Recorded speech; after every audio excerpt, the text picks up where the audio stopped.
Sahabat tani dan pecinta tanaman, semoga hari ini kita semua dalam keadaan sehat sejahtera dan dilancarkan rizkinya, amin. Supaya tanaman kita bisa tumbuh dan berkembang dengan baik, serta menghasilkan panen berlimpah, tentu dibutuhkan nutrisi atau pupuk, baik pupuk makro ataupun mikro. Salah satu pupuk mikro yang sangat penting bagi tanaman yaitu nitrogen. Nitrogen sangat berperan dalam pembentukan sel tanaman, jaringan, dan organ tanaman.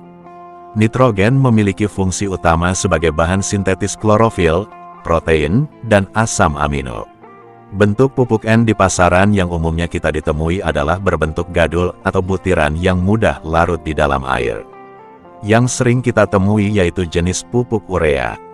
Memang, efek pemberian pupuk urea ini terlihat sangat signifikan dan dampak ke tanaman sangat terlihat nyata.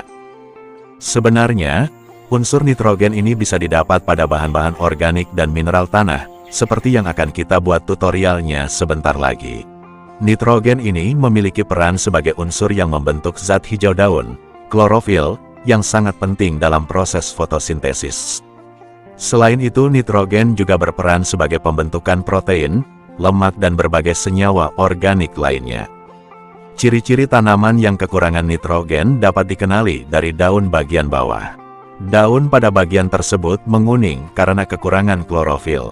Pada proses lebih lanjut, daun akan mengering dan rontok. Tulang-tulang di bawah permukaan daun muda akan tampak pucat. Namun, pemakaian pupuk urea dalam jangka panjang yang dirasakan oleh petani yaitu memberikan dampak buruk.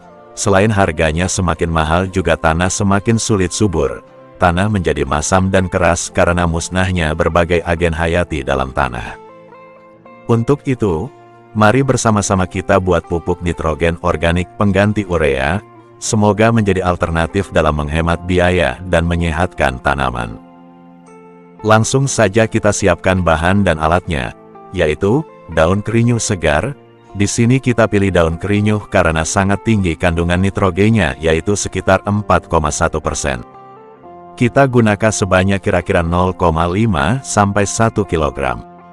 Bila tidak ada daun kerinyuh ini, bisa kita gunakan alternatif bahan lain, misalnya daun lamtoro, daun gamal, atau azolla.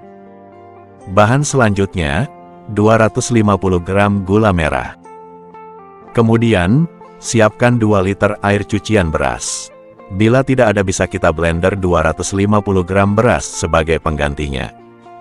Alat penumbuk, dan wadah untuk fermentasi. Cara pembuatannya sebagai berikut, langsung saja kita pilih daun kerinyuhnya, pilihlah daun-daun yang sehat, masukkan ke wadah penumbuk.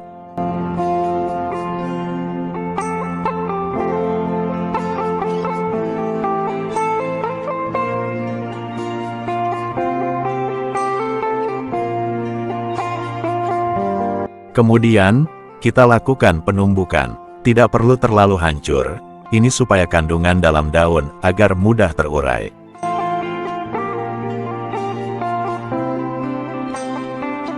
Kita hancurkan gula merahnya, bila keras bisa melarutkannya dengan air panas.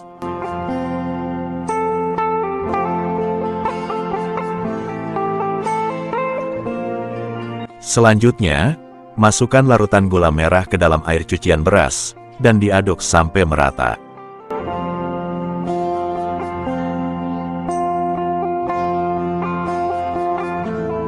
Lalu, kita masukkan daun kerinyuh yang sudah ditumbuk tadi sambil diremas-remas agar kandungannya terlarut.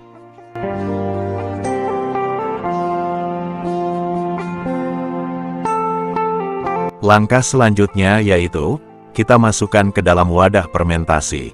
Untuk wadah bisa menggunakan botol atau toples, yang penting bisa ditutup rapat.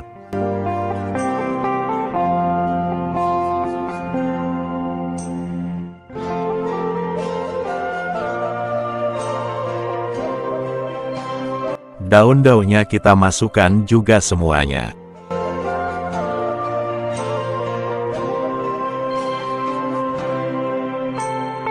Langkah terakhir, kita tutup rapat dan difermentasi 2 minggu sampai 1 bulan.